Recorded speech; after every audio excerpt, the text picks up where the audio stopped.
إبراهيم إنك حميد مجيد اللهم بارك على محمد وعلى آل محمد كما باركت على إبراهيم وعلى آل إبراهيم إنك حميد مجيد يا رب صل وسلم دائما أبدا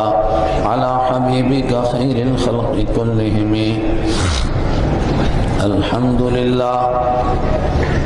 الحمد لله نحمده ونستعينه ونستغفره ونؤمن به ونتوكل عليه ونعوذ بالله من شرور أنفسنا ومن سيئات أعمالنا من يهده الله فلا مضل له ومن يضلله فلا هادي له ونشهد أن لا إله إلا الله وحده لا شريك له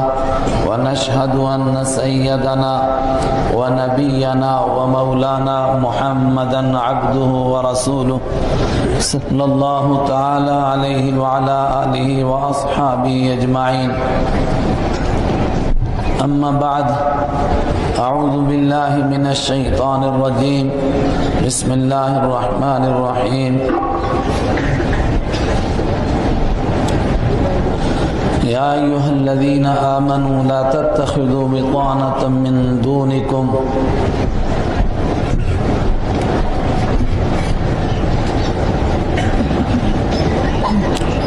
بزرگان محترم،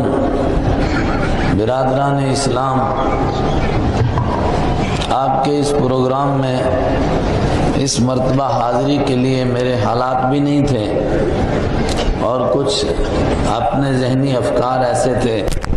کہ ذہن بھی نہیں مان رہا تھا۔ حضرت مفتی صاحب نے بہت اصرار فرمایا کہ ضرور آنا ہے،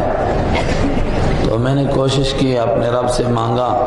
حالات بن جائیں تو میں حاضر ہو جاؤں، شاید دوبارہ ملاقات کس کس کی ہوتی ہے نہیں ہوتی ہے، اتنا بڑا مجمع ہوگا، دعا ہوگی، شاید اوروں کی دعاؤں کے ساتھ جیسا کہ مفتی صاحب بیان فرما رہے تھے اس فقیر کا بیڑا بھی پار ہو جائے۔ میں نے مفتی صاحب سے درخواست کی تھی کس موضوع پر عرض کرنا ہے، تو حضرت نے فرمایا کہ معاشرے میں، اور معاشرے سے مراد ہے ایمان والوں کے معاشرے میں، جوانوں میں اور بوڑھوں میں، مردوں میں اور عورتوں میں جو بگاڑ آ رہا ہے اس پر کچھ عرض کرنا۔ میں نے اس کے لیے مختلف مقامات سے قرآن کریم کی آیات دیکھی، اس کے متعلق احادیث دیکھی، لیکن میری کمزوری یہ ہے، ایک تو میں کشمیری سے واقف نہیں ہوں،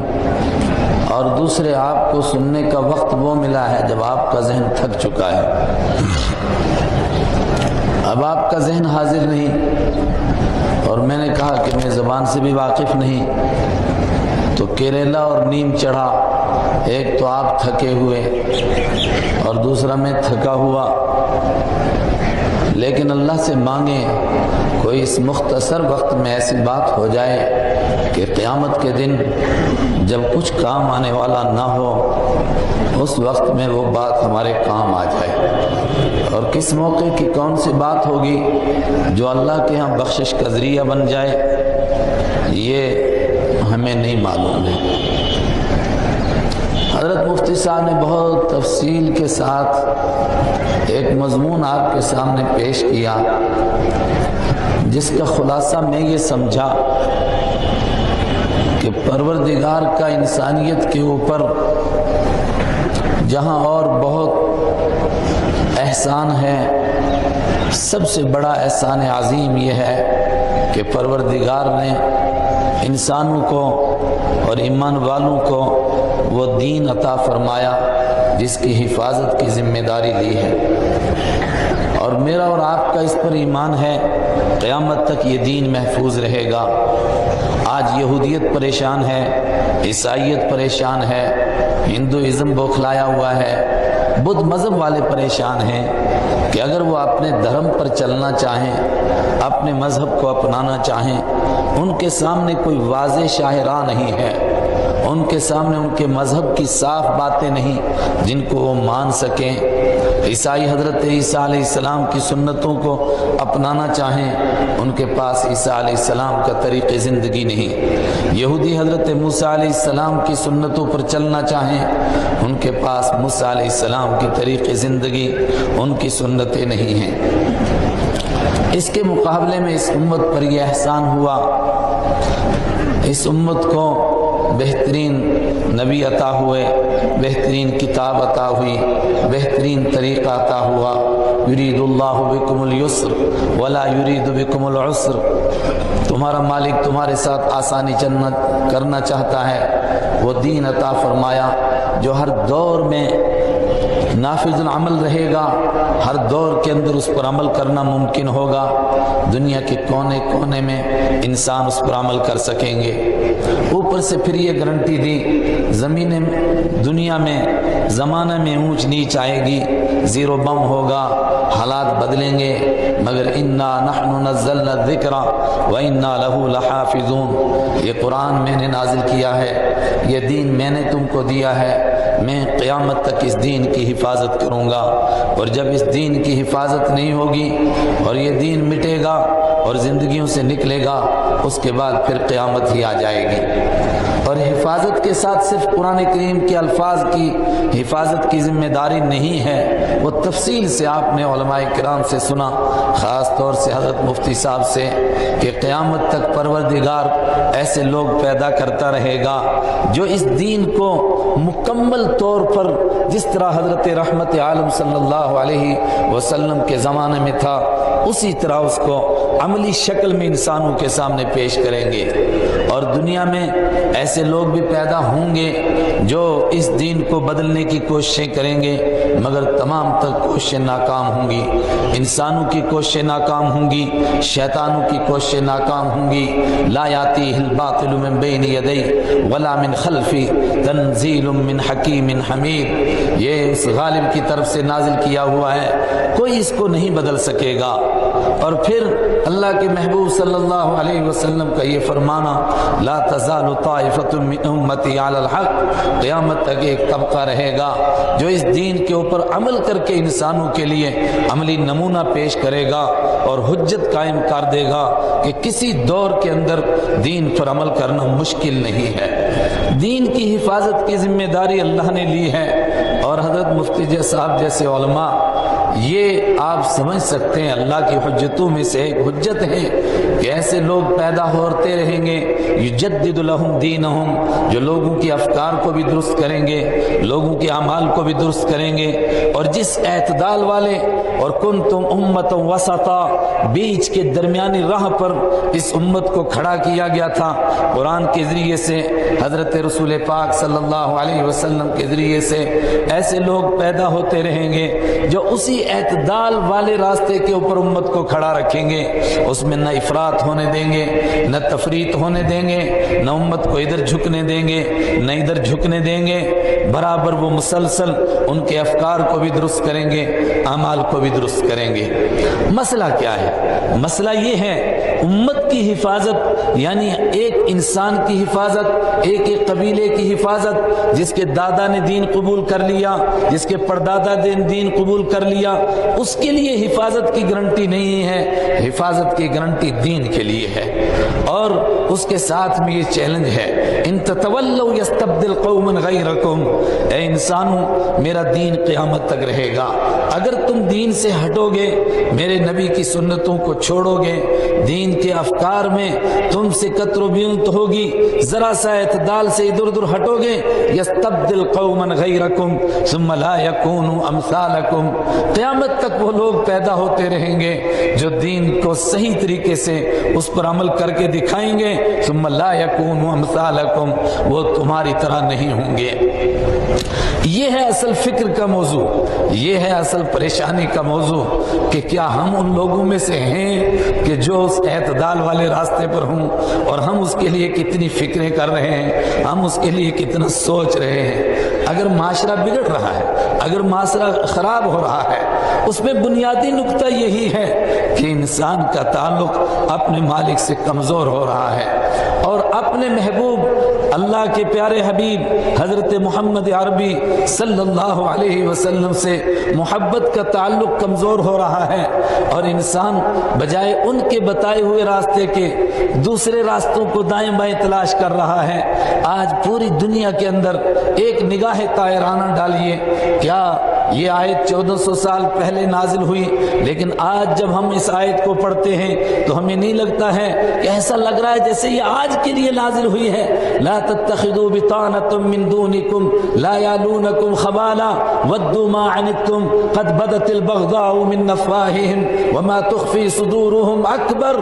او ایمان والو، ان لوگوں کو اپنا دوست نہ بناؤ جن کو تم اپنا دوست بناتے ہو، ان کے طریقوں پر چلنے کی کوشش کرتے ہو، ان کی طرح صورتیں بناتے ہو، ان کی طرح سیرتیں بناتے ہو، ان کی طرح اپنی زندگی کو ڈھالتے ہو، ان کے طریقوں پر شادیاں کرتے ہو، ان کے طریقوں پر کھاتے ہو پیتے ہو اور زندگی کے نقشے مرتب کرتے ہو، اور تم ان سے محبت کرتے ہو۔ ان کا حال کیا ہے؟ لا یعلونکم خبالا، وہ تمہاری دشمنی میں کبھی کمی نہیں کرتے ہیں، تمہیں نقصان پہنچانے میں کوئی دقیقہ نہیں چھوڑتے ہیں۔ قد بدت البغضاء من افواہہم، میں اور آپ چیختے اور چلاتے ہیں، کوئی کارٹون بنا رہا ہے، کوئی اللہ کے پیارے نبی صلی اللہ علیہ وسلم کی گھر کی زندگی کا مذاق اڑا رہا ہے، اور وہ گندی باتیں کہہ رہا ہے جو ابو جہل نہیں کہہ سکا تھا، عتبہ اور شیبہ نہیں کہہ سکا تھا، اس دور کے بدترین منافق نہیں کہہ سکے تھے، اس دور کے کافر نہیں کہہ سکے تھے،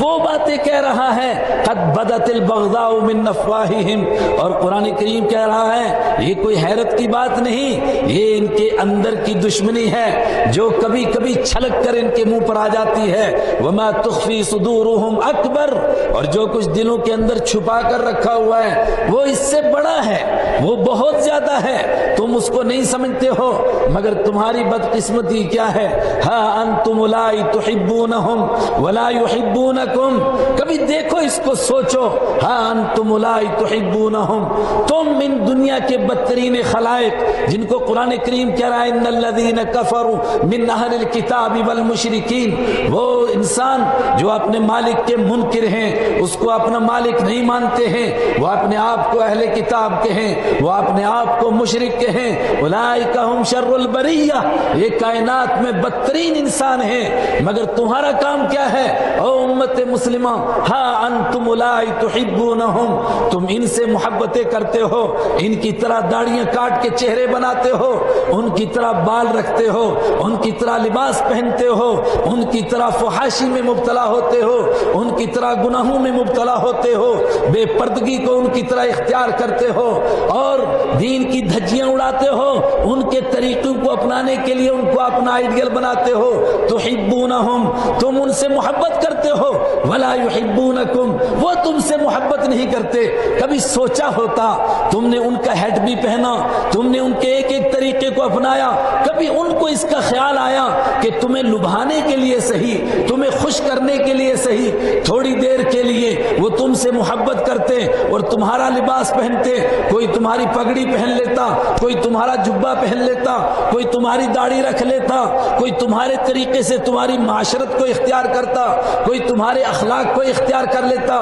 کوئی تمہارے کردار کو اختیار کر لیتا، کوئی معاملات میں تمہارے جیسے معاملے کرنے لگتا، تم سے محبت کرتا۔ ہا انتم اولئک تحبونہم ولا یحبونکم، ہائے بدقسمت انسانوں، اس کے باوجود تم ان سے محبت کرتے ہو، تم نفرت کرتے ہو، چیختے ہو، چلاتے ہو، یہ ہمارے نبی کی مذاق اڑاتے ہیں، یہ بدترین خلائق ہیں۔ ہم انسانوں کو امن کا پیغام دینے کے لیے آئے اور ہم سب پر ایمان لاتے ہیں۔ وَتُؤْمِنُونَ بِالْكِتَابِ كُلِّهِ، حالانکہ تم ہر ایک کتاب کو مانتے ہو۔ کیا عجیب قسم کا تفاوت ہے۔ ایک طرف تمہارا یہ عقیدہ ہے، اگر تم حضرت موسیٰ علیہ السلام، حضرت عیسیٰ علیہ السلام اور تمام انبیاء کرام کے اوپر اس طرح ایمان نہ لاؤ جس طرح کہ حضرت رسول اکرم صلی اللہ علیہ وسلم پر ایمان لاتے تھے، تو تمہارا ایمان ناقص ہوتا ہے، بلکہ تم کفر کی سرحدوں سے ٹکرا جاتے ہو۔ اور دوسری طرف یہ ہے کہ اگر تمہارے نبی کا انکار نہ کریں اور ان کی تکذیب نہ کریں،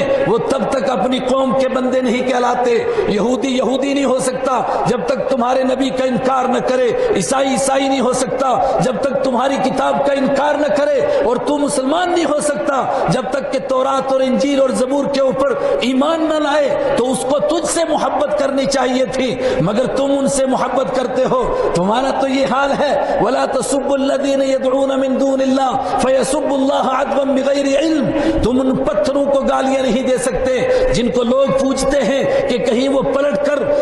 تمہارے مالک کو اور اپنے مالک کو گالی دینے لگ جائیں۔ تمہارا تو یہ حال ہے، مگر وہ تمہارے نبی کو گالیاں دیتے ہیں، ان کی مذاق اڑاتے ہیں، ان کا کارٹون بناتے ہیں، مگر اس کے باوجود ہؤلاء تحبونہم، ہاں انتم ہؤلاء تحبونہم ولا یحبونکم وتؤمنون بالکتاب کلہ۔ ہائے ہائے، اور جب وہ تمہارے سامنے ہوتے ہیں تو تمہیں لبھانے کے لیے کہتے ہیں کہ ہم تمہارے ساتھ ہیں، لیکن جب وہ اکیلے ہوتے ہیں تو عد علیکم الانامل، وہ تمہارے اوپر اپنے ہاتھ کاٹتے ہیں اور تمہاری دشمنی کا اظہار کرتے ہیں۔ مگر تمہارا پھر بھی یہی حال ہے۔ اگر معاشرہ بگڑ رہا ہے، اس کے سوا اور کوئی بات نہیں ہے، بے دینوں کی نقالی کر رہا ہے، ان لوگوں کی نقالی کر رہا ہے جو اللہ کے دشمن، اللہ کے حبیب کے دشمن، مگر اس کے باوجود اپنے آپ کو ایمان والا بھی کہہ رہا ہے، کلمہ بھی پڑھ رہا ہے، مگر نقالی ان کی کر رہا ہے۔ پڑھتا ہے قرآن، یا ایھا الذین آمنوا لا تتخذوا اليہود والنصارى اولیاء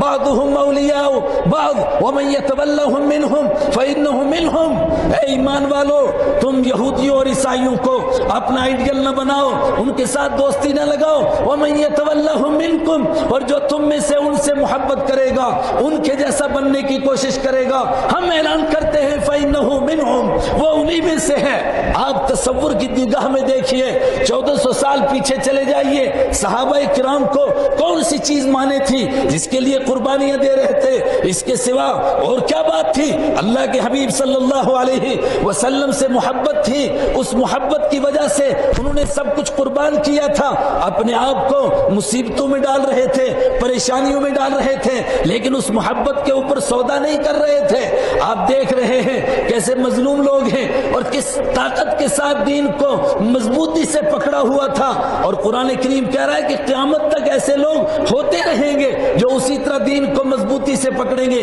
کاش کہ میں اور آپ ان لوگوں میں سے ہوں۔ آپ دیکھیں یہ سارے حالات ان کے سامنے بھی ہیں، صحابہ کے سامنے بھی ہیں۔ کیا ہم حضرت سمیہ رضی اللہ تعالی عنہ اور ان کے شوہر حضرت یاسر اور ان کے بیٹے حضرت عمار سے زیادہ مظلوم ہیں؟ کوئی عورت اس کا تصور کرے کہ اس کو انگاروں کے اوپر لٹایا جائے اور پھر اس کی چربی سے انگارے پگھل، ان کی چربی کے پگھلنے سے انگارے بجھ جائیں اور وہ اپنے مشن کو نہ چھوڑے۔ ہم میں سے کس کو اس کے لیے مجبور کیا گیا؟ کس بیٹی کو اس کے لیے مجبور کیا گیا کہ اس کو انگاروں پر لٹایا گیا ہو؟ کس کو اس کے لیے مجبور کیا گیا کہ اس کو بوری میں لپیٹا گیا ہو اور اس کو پھر دھواں دیا گیا ہو؟ کس کو اس کے لیے مجبور کیا گیا کہ اس کو ڈنڈوں سے مارا ہو؟ حضرت عمر رضی اللہ تعالیٰ عنہ بار بار دور جہالت کی اگر کوئی بات یاد کرتے تھے تو اس پر روتے تھے کہ حضرت نہدیہ اور حضرت زنیرہ رضی اللہ تعالیٰ عنہ دو صحابیات ہیں، بہت کم لوگ ان کے نام سے واقف ہیں۔ فرماتے تھے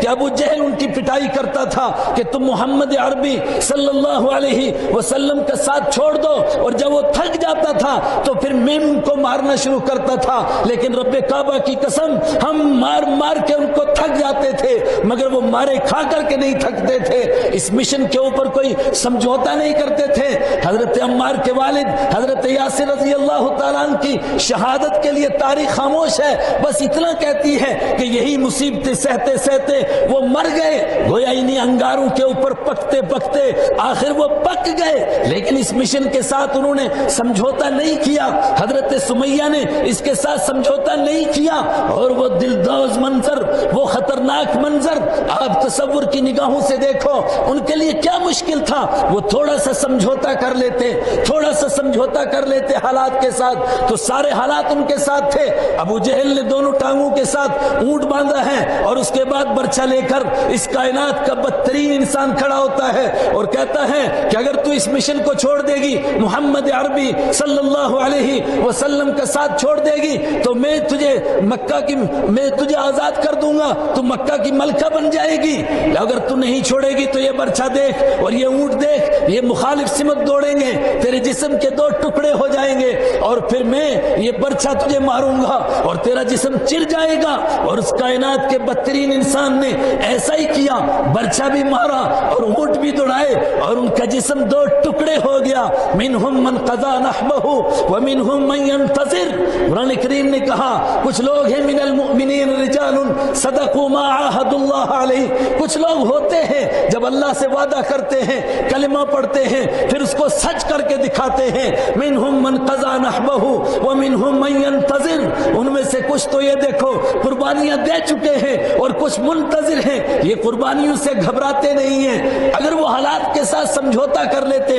کون سی مشکل تھی؟ حضرت بلال رضی اللہ تعالیٰ عنہ جن کو انگاروں پر لٹایا جاتا تھا اور ان کے گلے میں رسہ ڈال کر اور ان کو گھسیٹا جاتا تھا، اور حضرت عمر رضی اللہ تعالیٰ عنہ نے کسی وقت میں ان کو اپنی گدی کے اوپر بٹھایا، نہیں ان کو نہیں، خباب ابن ارت رضی اللہ تعالیٰ عنہ کو اپنی گدی پر بٹھایا اور فرمایا کہ میں اس گدی کے لائق تم سے بڑھ کر صرف بلال کو سمجھتا ہوں۔ حضرت خباب نے فرمایا کہ اس وجہ سے کہ بلال نے زیادہ قربانیاں دی۔ حضرت عمر نے فرمایا اسی وجہ سے، فرمایا اگر بلال کا رتبہ بلند ہے، وہ مسجد نبوی کے مؤذن ہیں، تو مجھے آپ کی یہ سوچ تسلیم ہے، لیکن اگر ان کی قربانیاں زیادہ لگی ہیں اور انہوں نے مصائب زیادہ برداشت کیے ہیں تو پھر مجھے کہنے دیجئے۔ بلال حبشی کو گھسیٹا جاتا تھا، مکہ کے اوباش لڑکے ان کے گلے میں رسی ڈال کر ان کو گھسیٹتے تھے، اور مکہ کے مشرک ان کو تپتے ہوئے پتھروں کے اوپر لٹا کر کے اوپر سے پتھر رکھتے تھے، لیکن مجھے کہنے دیجئے کہ میں اس بدبخت عورت کا غلام تھا کہ جس کو کوئی شرم و حیا نہیں تھی اور مجھے انگاروں کے اوپر لٹاتی تھی۔ رب کعبہ کی قسم کبھی انگارے اور کسی سے نہیں بجھے، میرے جسم کی چربی پگھلتی تھی اس سے انگارے بجھتے تھے اور کسی وجہ سے نہیں بجھتے تھے۔ اور یہ کہہ کر کے اپنی کمر سے کپڑا ہٹایا اور فرمایا کہ یہ دیکھ لیجئے میری کمر کا کیا حال ہوا ہے، کیا حال ہوا۔ میں یہ کہنا چاہتا ہوں اصل میں بات کیا تھی، اس مشن کے ساتھ جن لوگوں نے سمجھوتا کیا تھا وہ اور کسی چیز سے سمجھوتا نہیں کرتے تھے۔ مسئلہ کیا تھا؟ صحابہ کی بات کو یہیں چھوڑو، وقت بہت کم ہے، آگے بڑھتا ہوں، صرف 5 منٹ رہ گئے ہیں۔ تابعین کا دور ہے، صحابہ دنیا سے جا چکے ہیں، صحابہ کے تربیت یافتہ ایک شخص ہیں، اور اللہ کے پیارے نبی صلی اللہ علیہ وسلم نے جو یہ ارشاد فرمایا کہ میری امت کے علماء بنی اسرائیل کے انبیاء کی طرح ہوں گے، اور آپ نے فرمایا وہ کام کریں گے جو بنی اسرائیل کے انبیاء نے کیا۔ بنی اسرائیل کے انبیاء میں حضرت یوسف علیہ السلام تھے، وہ سارا واقعہ آپ کی نگاہ میں ہے۔ وہ نوجوان جو بے راہ روی کے شکار ہیں اور جو کہتے ہیں جی حالات میں پھنس گئے، کیا کریں ہم بچ نہیں سکتے ہیں بے حیائی سے۔ ایک ہی حضرت یوسف علیہ السلام کا جملہ تصور کی نگاہوں سے دیکھو، زلیخا کس طرح اندر کی کوٹھی میں لے جاتی ہے وغلقت الابواب، اور سارے دروازے بند کرتی ہے، اور اس کے بعد کہتی ہے قالت حیت لک، تجھ سے کہتی ہوں آ جا، اب دیری کیا ہے۔ ایک ہی ان کا جملہ قال معاذ اللہ، اللہ تو مجھے بچا، اللہ تو مجھے بچا۔ ایک ہی جملہ ہے جو زلیخا کو پانی پانی کر دیتا ہے اور بے حیائی کو پسینہ آ جاتا ہے، گناہ کو خوف سے پسینہ آتا ہے۔ آگے قرآن کریم کا انداز دیکھو، لنصرف عنہ، ہم ان سے برائی کو دور کرنا چاہتے تھے، ایک صدا لگائی اور دروازہ واستبق الباب وقدت قمیصہ من دبر، دوڑے دروازے کی طرف،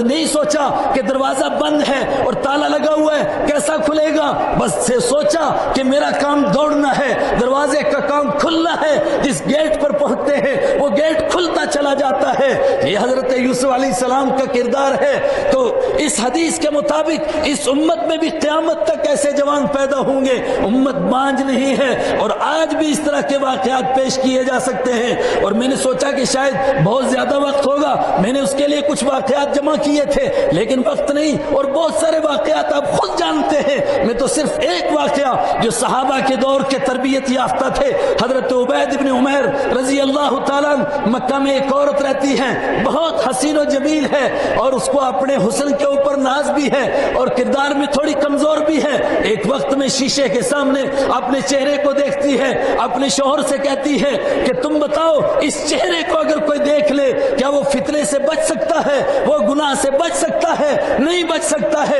اس چہرے کو جو بھی دیکھے گا وہ فتنے میں پڑ جائے گا. اس کے شوہر نے کہا یہ امت باز نہیں ہے, ایسے لوگ قیامت تک پیدا ہوں گے. خود اس مکہ کے اندر عبید ابن عمیر ایسے انسان ہیں کہ جو تجھے دیکھیں گے مگر اس کے باوجود فتنے میں نہیں پڑیں گے. اس نے کہا کہ مجھے پھر اجازت دیجئے کہ میں اس کو آزما لوں, ذرا امتحان کر لوں. شوہر نے کہا کہ آزما لے. اس نے کہا جا تو آزما لے, نہیں تو کامیاب ہوگی. وہ گئی حضرت عبید ابن عمیر کے پاس اور بہانہ بنایا کہ میں آپ سے ایک مسئلہ پوچھنا چاہتی ہوں, اور اس سے پہلے وہ آیتیں نازل ہو چکی ہیں فَاسْأَلُوهُم مِّن وَرَاءِ حِجَاب, پردے کے پیچھے سے سوال کرو. اور جب گھر سے باہر نکلو تو اپنے اوپر اپنے چہرے کو ڈھانک کر کے پردہ کر کے باہر نکلو. وہ سب اس کو معلوم ہے, اور مکہ کا ماحول ایسا نہیں ہے کہ کوئی عورت بے پردہ باہر نکل سکے. یہ پردے کے ساتھ نکلتی ہے, ان کا دروازہ کھٹکھٹاتی ہے اور پردہ کر کے اندر جاتی ہے کہ ایک بڑا ضروری مسئلہ پوچھنا ہے, اس مسئلے کے بغیر میں رہ نہیں سکتی ہوں اور آپ کے سوا کوئی بتا نہیں سکتا ہے. انہوں نے فرمایا کہ ٹھیک ہے مسئلہ پوچھنے کے لیے آ جاؤ. اور جب وہ مسئلہ پوچھنے کے لیے بیٹھتی ہے ادھر ادھر کی باتیں کرتی ہے, اپنے چہرے سے کپڑا ہٹاتی ہے اور اس کے بعد ایک دم کہتی ہے مسئلہ تو بعد میں بتاؤں گی مگر میں کیا بتاؤں, میں آپ پر عاشق ہو چکی ہوں, اب میں باہر نہیں جا سکتی ہوں, آپ میرے لیے کچھ غور کیجئے. فرمایا میں تیرے بارے میں غور کروں گا لیکن اس سے پہلے میرے چند سوالوں کا جواب دو. جب تیرے سامنے حضرت اسرائیل آئیں گے, موت کا منظر ہوگا, تیری جان نکلنے کے لیے اسرائیل سامنے آ جائیں, ملک الموت آ جائیں اور تجھے معلوم ہو یہ ملک الموت ہے, اب میری جان نکلی جا رہی ہے, اب مجھے دنیا کو چھوڑنا ہے, ماں باپ کو, رشتہ داروں کو, سب کو چھوڑ کر اکیلے نکلنا ہے اور گھر سے میری میت نکلنی ہے اور کوئی میرے ساتھ نہیں جانا ہے. اس وقت میں ملک الموت تیرے سامنے موجود ہو, تو کیا کہہ سکتی ہے مجھے کہ میرے بارے میں غور کرو؟ اس نے کہا نہیں کہہ سکتی ہوں. جس کے سامنے موت کا منظر ہو, جس کے سامنے یہ وجوہ یومئذ ناظرہ الی ربها ناظرہ ووجوہ یومئذ باسرہ تظن ان یفعل بها فاقرہ, جس کے سامنے یہ منظر ہو کچھ چہرے حشاش اور بشاش ہوں, کھلکھلاتے ہوں, اور کچھ چہرے اداس ہوں اور ان کو لگے کہ اب کمر توڑی جائے گی, اب رب کی عدالت میں پیش کرنے کے لیے روح نکالی جائے گی. وجاءت سکرۃ الموت بالحق ذلک ما كنت منه تحید, ان سے کہا جائے کہ یہ موت کی بے ہوشی آ گئی, اس سے تو بھاگا کرتا تھا, اب بھاگ کر کے دکھا. اس وقت میں تو مجھ سے یہ سوال کر سکے گی؟ اس نے کہا نہیں کر سکتی ہوں. کہا دوسرا سوال, تجھے قبر میں ڈالا گیا, تیرے رشتہ دار واپس آ گئے, تیرے گھر والے واپس آ گئے اور اوپر سے بند کر دیا گیا, اور قبر کے کیڑے ہیں اور رات کی اندھیری ہے اور قبر کی اندھیری ہے, اور پھر تیرے پاس منکر نکیر پوچھ رہے ہیں من ربک, تیرا رب کون ہے, تیرا دین کیا ہے, وما تقول فی هذا الرجل, اور ان کے بارے میں تو کیا کہتی ہے, یہ محمد عربی صلی اللہ علیہ وسلم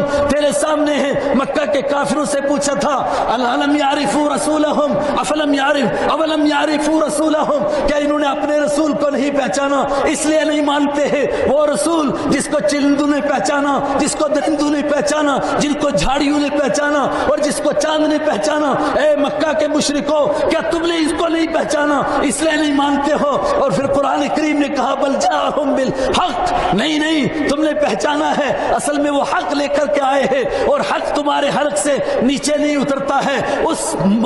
قبر کے منظر میں اگر تجھ سے یہ سوال ہو تو کیا تو یہ مجھ سے کہے گی کہ میری ضرورت پوری کرو اور میرے ساتھ نعوذ باللہ گناہ کرو؟ کیا اس وقت میں تو یہ سوچ سکتی ہے؟ اس نے کہا میں نہیں سوچ سکتی ہوں. کہا آگے بڑھ جا, محشر کا میدان ہے, اوہ سب کے سب انسان حاضر ہیں اور ایک دوسرے کو پہچان رہے ہیں, لیکن لا یسأل حمیم حمیما, کوئی دوست کسی دوست کو نہیں پہچانتا. یومئذ ینفخ فی الصور فلا انصاب بینہم, جب سور پھونکا گیا عدالت میں حاضری ہوئی, اب رشتہ داری کچھ نہیں, کوئی کام نہیں آ رہا ہے, اور مجرم یہ چاہتا ہے کاش آج میری جان چھوٹ جائے, چاہے میری طرف سے سارے لوگ جہنم میں چلے جائے اور تجھے رب کے سامنے لے جایا جا رہا ہو. اس وقت میں تو یہ سوچ سکتی ہے؟ اس نے کہا نہیں سوچ سکتی ہوں. کہا پھر جب اعمال نامے مل رہے ہوں, اما من اوتی کتابہ بیمینہ, ہائے یہ ویسا خطرناک منظر ہے. میں اور آپ سب نہیں گھبراتے, صحابہ گھبراتے ہیں. اللہ نے دنیا میں لاج رکھی, اس کے دین کی وجہ سے چہرے ہمارے محفوظ رہے اور ہمارے چہروں پر نہیں لکھا گیا, اندر کے حالات باہر نہیں آئے. ہر آدمی جب اپنی کتاب زندگی پڑھتا ہے اور سوچتا ہے کہ قیامت کے دن مجھے میری کتاب زندگی ملے گی اور کہا جائے گا اقرا کتابک کفا بنفسک الیوم علیک حسیبا, پڑھ یہ تیری کتاب ہے, آج تو اپنا حساب لینے کے لیے کافی ہے. اور آدمی دیکھے گا مالی ھذا الکتاب لا یغادر صغیرا ولا کبیرا, یہ کیسی کتاب ہے, نہ رات کی تنہائی کو چھوڑا نہ دن کے اجالے کو چھوڑا, سب کچھ اس کے اندر موجود ہے. پھر کیا ہو گیا اس وقت میں تو اس کام کے اس برے گناہ کا تو خیال کر سکتی ہے. اس نے اس کی ایک چیخ نکلی, اس نے کہا مجھے کاش واپس جانے دیجیے, میں نہیں سوچ سکتی ہوں. یہ سب وہی سوچے گا جو آخرت کو بھول جاتا ہے. میرے بھائیوں, اس تصور کا, اس منظر کا ایک مرتبہ تصور کرو جب مجھے اور آپ کو محشر کے میدان میں کھڑا کیا جائے گا. آقا مدنی صلی اللہ علیہ وسلم کے حوض پر ہم پیش ہوں گے اور ہم اس وقت میں بھیک مانگیں گے آپ سے شفاعت کی, اور آپ کے حوض کے پانی کی بھیک مانگیں گے. اور آپ وہ حدیث میں سن چکے کہ اس وقت میں ایسے بدنصیب بھی لوگ آئیں گے جو آگے بڑھیں گے اور میں ان کو پانی دینا بھی چاہوں گا, لیکن جبرائیل علیہ السلام کہیں گے یہ نام آپ کا لیتے تھے, کام کسی اور کا کرتے تھے. میں کہوں گا سحقن سحقن, تم نے مجھ کو بدنام کیا, میرے صحابہ کا نام رکھا, اور تمہاری بیٹیوں نے میرے بیٹیوں کے نام رکھے, میری بیویوں جیسے نام رکھے, اور کام تم نے وہ کیے جس سے یہودی بھی شرمائے, جس سے عیسائی بھی شرمائے, جو حیوانوں سے بدتر کام کیے. سحقن سحقن من ذا الذی غیر بعدی دینی, دفع ہو جاؤ دفع ہو جاؤ, آج تم میرے سامنے آنے کے لائق نہیں. جب انسان کو یہ تصور پیدا ہوتا ہے پھر معاشرہ درست ہوتا ہے, پھر حالات درست ہوتے ہیں. اور پھر ایک مرتبہ عرض کرتا ہوں, اگر نہیں سوچیں گے اللہ کا دین محتاج نہیں ہے. یا ایھا الذین آمنوا, جو میں نے آیت پڑھی تھی یہودیوں سے دوستی نہ لگاؤ, اسی کے آگے ہیں من یرتد منکم عن دینہ فسوف یأتی اللہ بقوم یحبهم ویحبونہم. اور موجود ہے علماء کرام, یہ قیامت تک کے لیے ہے, یہ صرف اسی دور کے لیے نہیں. فرمایا اگر تم مرتد ہو جاؤ گے, عیسائیوں اور یہودیوں کی طرح زندگی اپنانے لگو گے, مجھے کوئی پرواہ نہیں, میں ان کو پیدا کروں گا جن سے میں محبت کرتا ہوں گا, جو مجھ سے محبت کرتے ہوں گے. لا یخافون لومۃ لائم, اور میرے دین کو اپناتے ہوئے ان کو شرم نہیں آئے گی. آج امت کو دین اپناتے ہوئے شرم کے سوا اور کیا مسئلہ ہے, صرف شرم آ رہی ہے. فرمایا بے شرموں, پھر ان کو پیدا کروں گا جن کو شرم نہیں آئے گی. مومن وہ ہوتے ہیں انما ولیکم اللہ ورسولہ والذین آمنوا, تمہارے دوست صرف اللہ ہے, تمہارا دوست اللہ کا نبی ہے, تمہارا دوست وہ ایمان والے ہیں جو نماز قائم کرتے ہیں, زکوٰۃ ادا کرتے ہیں, اپنے مالک کے حکموں کے آگے جھکے رہتے ہیں. اور کسی کے دماغ میں شیطان داخل کرے کہ پھر تو امت خطرے میں پڑ جائے گی, جواب دیا ومن یتول اللہ, جو اللہ سے دوستی لگا لے گا فإن حزب اللہ هم الغالبون, پھر اللہ کی جماعت ہی غالب آتی ہے. کاش کہ ہم اس بات کو سمجھیں, اس نقطے کو سمجھیں. دین ہمارا محتاج نہیں, ہم دین کے محتاج ہیں. اور آج حالات بالکل ایسے ہیں جو تیزی کے ساتھ لوگ ایمان لا رہے ہیں. ہمارے شروع کے مہمان مکرم نے کہا تھا جہاں یہ خوش آئند بات ہے, یہاں یہ خطرے والی گھنٹی بھی بج رہی ہے کہ کہاں یہ جو صدیوں سے نمازیں پڑھنے والے تھے اور جن کی پیشانیوں کے اوپر نشان تھے, کہیں ایسا تو نہیں ہے کہ ان کے لیے یستبدل قوما غیرکم ثم لا یکونوا امثالکم کا اعلان ہو گیا ہے کہ اگر تم میرے دین پر نہیں چلتے ہو میں ان کو لاؤں گا جن کو سنتیں اپناتے ہوئے شرم نہیں آئے گی. وآخر دعوانا ان الحمد للہ رب العالمین.